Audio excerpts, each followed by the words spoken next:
बच्चे अपने अपने क्षेत्रों में चले जाते हैं और अपने अपने क्षेत्र में वो जैसे मानो कोई चिकित्सक है, कोई चिकित्सा के क्षेत्र में, जैसे चिकित्सा के क्षेत्र में कोई जैसे अभियंता, इंजीनियर,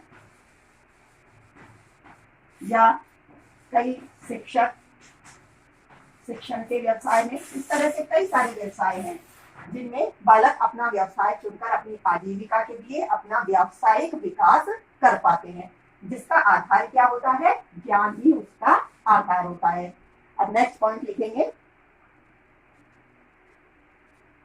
जैसे रोजगार के लिए लगभग जुड़ा हुआ है, जो मैंने अभी व्यावसायिकता सिखाई है वही पॉइंट लगभग उसमें भी यही बात हमें बतानी है। रोजगार भी हमारे आजीविका से ही जुड़ा होता है।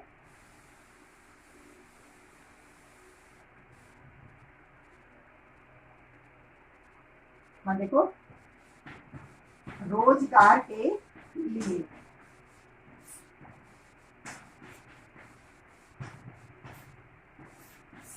तीसरा बिंदु है, ज्ञान की आवश्यकता किसी न किसी प्रकार के रोजगार को प्राप्त करने के लिए भी होती है।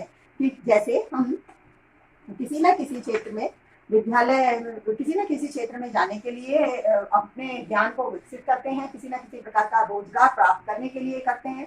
जैसे हम कहते हैं कि छात्र किसी न किसी तरह के ज्ञान प्राप्ति के उद्देश्य से ही विद्यालय में आता है।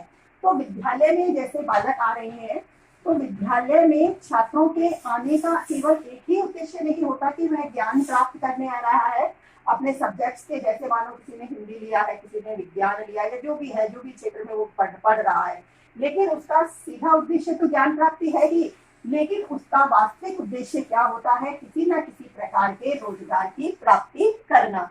तो एक तरह से ज्ञान प्राप्ति का जो छात्रों का उद्देश्य है वह रोजगार प्राप्ति भी है।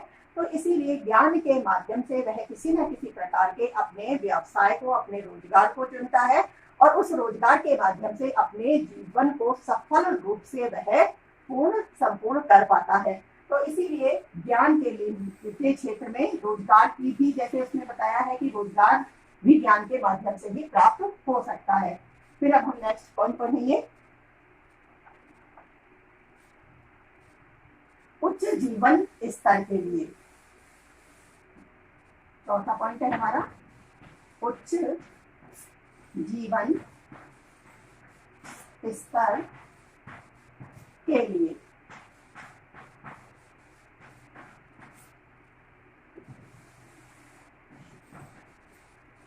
जैसे अभी हमने बात की है कि जैसे चारित्रिक विकास के लिए, रोजगार के लिए, व्यवसाय के लिए ज्ञान की आवश्यकता होती है, ठीक इसी प्रकार से उच्च जीवन स्तर जीने के लिए भी ज्ञान की आवश्यकता होती है। जैसे थोड़ा सा छोटा सा उदाहरण हम देख सकते हैं कि एक पढ़ा लिखा व्यक्ति है और एक जिसने पढ़ाई नहीं की है या कभी वह विद्यालय गया नहीं है, किस तरह पढ़ाई होती है। तो उस व्यक्ति के जीवन में, दिनचर्या में, और जो पढ़ा लिखा व्यक्ति है, मैं केवल दिनचर्या की ही बात नहीं करें, केवल आप इस तरह इस चीज को अनुभव करके देख लेना, महसूस करके देख लेना, बोलना, चलना, यहाँ तक किस तरह से आप बात उससे करेंगे तो बात करने से भी आपको पता लगेगा कि उसमें किस तरह की जो ज्ञान की जो मात्रा एक पढ़े लिखे व्यक्ति में जो तरीका होता है, जो उसका अनुभव होता है वो अलग होगा, और जो पढ़ा लिखा व्यक्ति नहीं है उसका अनुभव और तरीका, रहन सहन के तरीके में भी काफी कुछ अंतर आपको मिलेगा। तो ठीक है कि एक उच्च जीवन स्तर जीने के लिए भी ज्ञान की आवश्यकता होती है, किसी न किसी प्रकार की कुशलता की आवश्यकता होती है। जैसे हमने व्यावसायिक विकास में पढ़ा था कि कई सारे कौशलों का विकास वो सीखते हैं, बहुत सारी कुशलताएं अर्जित करते हैं, कि जैसे कौशल में कई सारी हस्तशिल्प कलाएं भी हो सकती हैं, जैसे चिकित्सा का क्षेत्र हो सकता है, जो मैंने बताया था, चिकित्सा है, शिक्षण है, चिकित्सा, शिक्षण,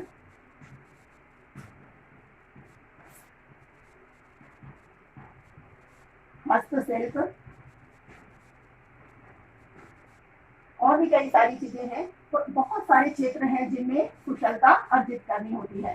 तो इस तरह की जो कुशलता है, तो ये जो कौशल विकसित हो रहे हैं, इन कौशलों के विकास होने से भी तुम्हारे जीवन स्तर पर एक अलग ही प्रभाव अलग दिखाई देगा।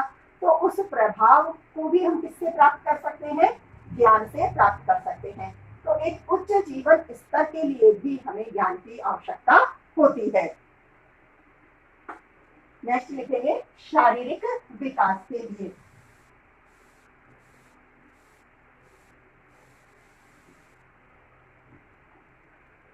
अगला पॉइंट है शारीरिक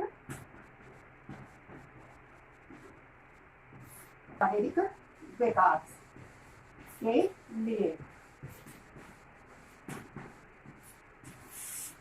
देखो, शारीरिक विकास के लिए भी ज्ञान की आवश्यकता होती है। शारीरिक विकास के लिए, अब जैसे शारीरिक विकास शरीर से संबंधित है, तो ये लगेगा कि शारीरिक विकास तो वैसे भी हो जाता है, जैसे हम खाते हैं पीते हैं शायद उसी से हो जाता है, लेकिन खाने पीने के साथ साथ उसमें ज्ञान की क्या आवश्यकता होती है। देखो, विद्यालय होते हैं, तो विद्यालय में भी, जैसे मैंने एक शुरुआत में ही टॉपिक बताया था कि बालक का विद्यालय में क्या किया जाता है, बालक का सर्वांगीण विकास किया जाता है। यही उद्देश्य होता है, बालक का सर्वांगीण विकास करना ही विद्यालय के सभी पाठ्यक्रमों का, जैसे कोई भी जो पाठ्यक्रम विद्यालय में चलाए गए हैं,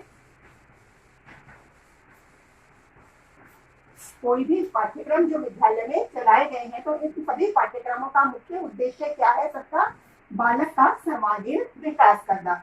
तो इस सर्वांगीण विकास में ही एक विकास, जैसे मैंने अभी आपको सर्वांगीण विकास क्या होता है ये बता ही दिया था कि सभी प्रकार से बालक का विकास होना, शारीरिक, मानसिक, बौद्धिक, दैहिक, सब तरह से, आध्यात्मिक, सभी तरह का विकास बालक का सर्वांगीण विकास कहलाता है। तो सर्वांगीण विकास में एक शारीरिक विकास भी बिंदु है, तो शारीरिक विकास में भी बालक का ध्यान दिया जाता है। तो विद्यालय में क्या किया जाता है, इन पाठ्यक्रमों के साथ साथ कुछ पाठ्य सहगामी क्रियाएं, पाठ्य सहगामी क्रियाएं, सहगामी क्रियाएं, कुछ पाठ्य सहगामी क्रियाएं करवाई जाती हैं, जिससे कि बालक का शारीरिक विकास हो सके। उसके लिए भी ज्ञान की आवश्यकताएं होती हैं। कैसे ज्ञान की आवश्यकता होती है, इन सभी पाठ्य सहगामी क्रियाओं में क्या करवाया जाता है, विभिन्न प्रकार के खेल, विभिन्न प्रकार के खेल बच्चों को करवाए जाते हैं।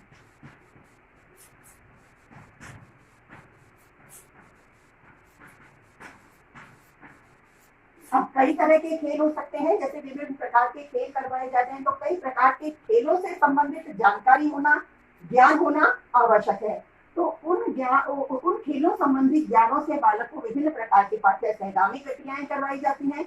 उन पाठ्य सहगामी क्रियाओं से बालकों का जो शरीर है वह फुर्तीला होता है, उनके अंग हस्त पुष्ट होते हैं, इससे उनका शारीरिक विकास होता है। किसी भी प्रकार से, जैसे बालकों को केवल विद्यालय में एक ही स्थान पर पढ़ने को बैठा के रखा जाए, केवल किताबों की ही बात की जाए, तो बालक केवल किताबी ज्ञान को ही प्राप्त करते रह जाएंगे और किताबी ही तरह के बन के रह जाएंगे, उनमें व्यावहारिकता नहीं आएगी।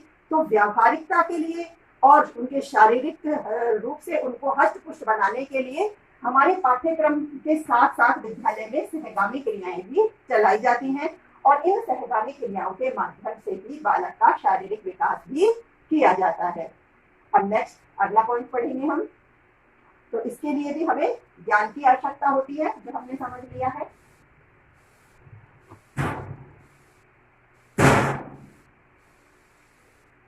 नेक्स्ट है संस्कृति के विकास के लिए, या कहें उनका सांस्कृतिक विकास करने के लिए।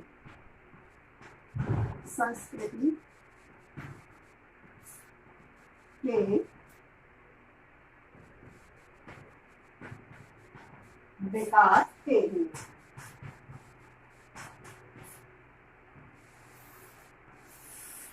अब संस्कृति से अर्थ आपको समझ में आ रहा है कि जैसे संस्कृति क्या है। सबसे पहले तो मैं ये समझा देती हूँ, क्योंकि जिस चीज के विकास के लिए हमें ज्ञान की आवश्यकता है, तो पहले ये शब्द तो हमें समझ में आए। संस्कृति हम किसे कहेंगे, हालांकि नाम हम सुनते आ रहे हैं कि हमारी संस्कृति इस तरह की है या ये है वो है, पर होती क्या है संस्कृति। संस्कृति से अर्थ क्या है, हमारा जो रहन सहन का तरीका है, हमारा रहन सहन का तरीका,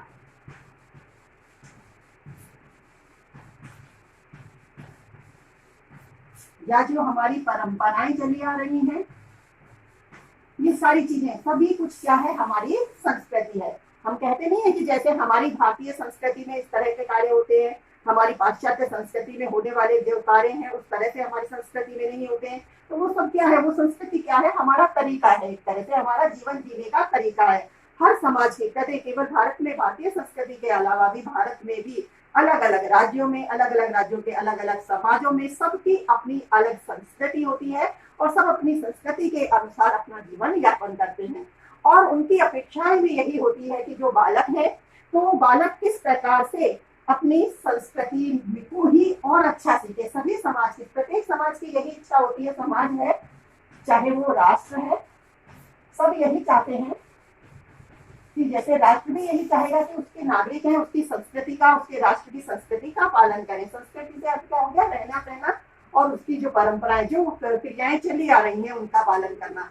तो इस तरह से समाज या राष्ट्र की जो अपेक्षाएं हैं संस्कृति का पालन करना, तो उन संस्कृति का विकास भी किसके माध्यम से हो सकता है, ज्ञान के माध्यम से हो सकता है। इस तरह से बालकों के सांस्कृतिक विकास में भी ज्ञान की महत्वपूर्ण भूमिका होती है, क्योंकि विद्यालय में किसी न किसी बात के माध्यम से, जैसे नैतिक शिक्षा आपको बताई गई थी कि नैतिक शिक्षा के माध्यम से भी, और किसी न किसी प्रकार के कई घटनाएं हैं, कई उदाहरण हैं जो बालकों को बताए जाते हैं, कुछ किसी प्रकार की कई कहानियां हैं जो उन्हें बताई जाती हैं, या कहीं कुछ समाज में होने वाली किसी न किसी प्रकार की गतिविधियां हैं जिनसे उनको प्रत्यक्ष रूप से उनके को दिखाया जाता है, वर्णन करवाया, कई बार वर्णन करके बताया जाता है कि जैसे उन्हें उस समय दिखाने के लिए नहीं ले जाया जा सकता।